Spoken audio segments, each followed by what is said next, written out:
for today's video, solo namin ng anak ko ang oras namin today. So, second day of vacation. Pero, pagwapat, kailain po kaayo mo gawas ta, nadunot ang nawo. Nadunot na gani, mo samot po ni kabati. No? Para dili ta masawayan sa uban, magpagwapa punta panagsa. Pero ang akong anak mga ka-friendship, wala gyud siya ipakina ko diha, no? Excited kami karong adlaw kay ang among first destination is ang Ipcat. Ang Ipcat, it's all about cultural stuff, you know, mga tanang mga countries, guys, nang adtuon. So I will show you. But before that, mukaon sa pod siguro ta panagsapod. So after na ko diri nga magpagwapa, og maridi na po niya akong gwapito diri, mga unmi kay libre mami sa kaon kay kuan man ni siya, hotel man niya mong gistihan, hambugara. Bitaw ay ayaw ninyo isipahang hambugera ra kaayo ko. Buanga bitaw po na akong mga istorya sa ayo. Pero normal naman na siya kung naamo sa hotel, di ba libre ang kaon, di ba?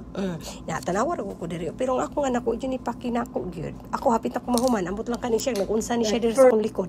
But anyway, mahuman siya sa dili basta mayon gani kung let's go.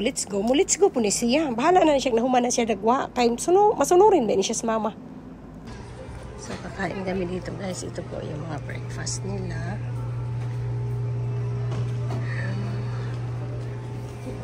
Wala pa namang laman. Good morning! Wala pa. Oh, ayun, mga fruits. Oh, there's waffle here in Bika, Nikem.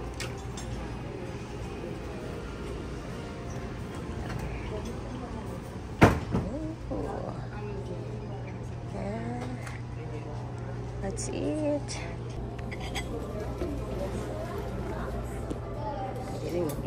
Kung mapansin ninyo diha, guys, ako rin yun nagkaon-kaon diha og nagtik og video na ko, no? Kaya nga akong anak ni balik dito sa room kay tarongon niya ang iyang contact lens kay wala daw natarong, nagdali-dali daw ko. Sus Ginoo ko ganina rato siyang sigtaod siyang contact lens.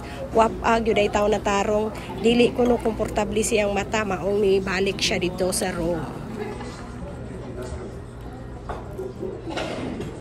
Ito pala ang hotel na inistihan namin mga ka-friendship, no? Kung makikita nyo dyan, water park po yan. Ang ganda. Di ba?